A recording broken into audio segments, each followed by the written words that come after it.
Now, to save you flicking through the channels on TV or whatever streaming service you may be using, let's speak to someone who can give us a hand with this. James Luxford is a film journalist and critic. I spoke to him earlier to get the lowdown on what we must watch. I think there's a must-watch today with the current climate, and I suppose just because it's the return of a great director, a drama called The Five Bloods by Spike Lee. That's on Netflix from today. It's about 4 African-American Vietnam vets returning to the country to find the remains of their superior.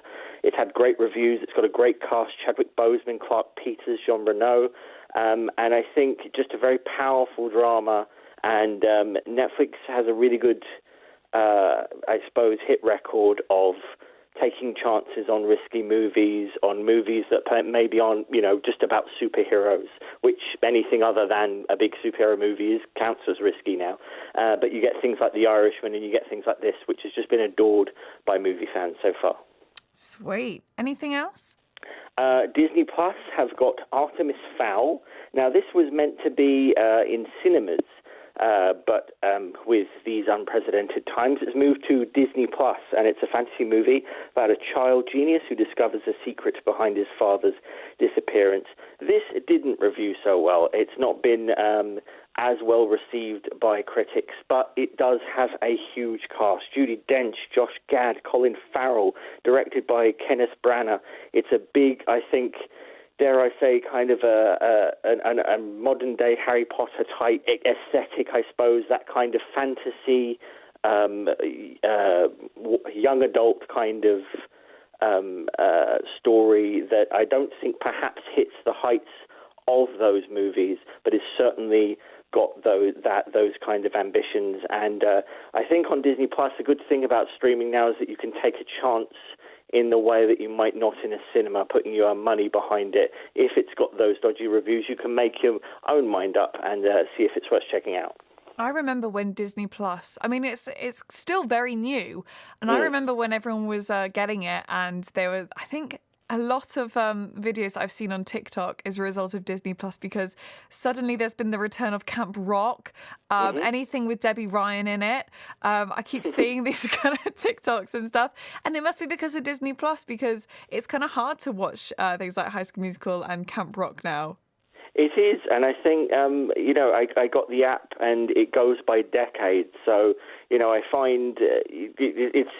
In some ways, you're aging yourself a little bit because you find the things you grow up with. The first thing I went to was Chippendale's Rescue Rangers, and that was all. It was all there, and all of the cartoons you grew up with, and as you say, right the way through to things like High School Musical and the modern cartoons now, like Star Wars, Rebels, and things like that. For me, a real comfort film is Honey, I Shrunk the Kids, which is on Disney Plus. Rick Moranis' classic. I just love that kind of just very light, very fun, very fantastical fantasy. If you haven't heard of it, it's about a scientist who accidentally shrinks his children, and they have to navigate their way through the back garden to safety. And it's just so much fun. Old school effects, but comedy that I think still stands up. Oh, and do you know what? Whilst we're talking about comfort films, and normally it's related to Disney or just films you watched as a kid, The Parent Trap. How did Lindsay Lohan do such a good job playing the twins? That was so good. She was. I mean, she's perhaps remembered for other things nowadays, but at one point she was the queen of Disney, and things like Herbie, Fully Loaded, but in her earlier years, she was this child superstar and remembered as kind of very sweet, kind of very squeaky clean. And Parent Trap is probably the high point of that point in her career. Great movie, and I think a good comfort film. Yeah, I really like it. And I mean, she does put on a very good British accent. I mean, I've got to give it to her. That age, she did really well. What about TV shows, though, James? Is there any kind of TV shows that's caught your eye? I suppose one thing about us all having a little more time is that there is a vast sea of TV to get through. There are so many streaming services, 2 launching this year, of course, Apple Plus, Disney Plus.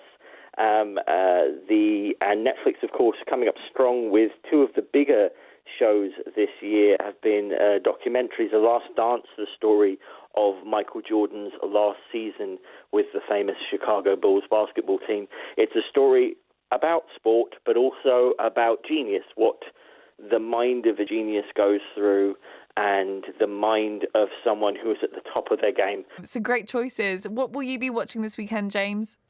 I think I might be rewatching The Mandalorian on Disney Plus. I really enjoyed that. It's the Star Wars spin-off directed by Jon Favreau, who kicked off the Marvel craze by directing the first Iron Man. It's a really good kind of Star Wars framed as a Western. I'll also be looking at Labyrinth on TV this weekend, Sunday 3:05 on the Sony Movies channel on the preview. Great movie. They've just announced the sequel. I'm not sure you can top that first film. David Bowie playing a Goblin King who steals a child, and it's up to Jennifer Connelly as the child's older sister to navigate the labyrinth and rescue him. And it's just a gorgeous, wacky, bonkers movie that I remember very fondly.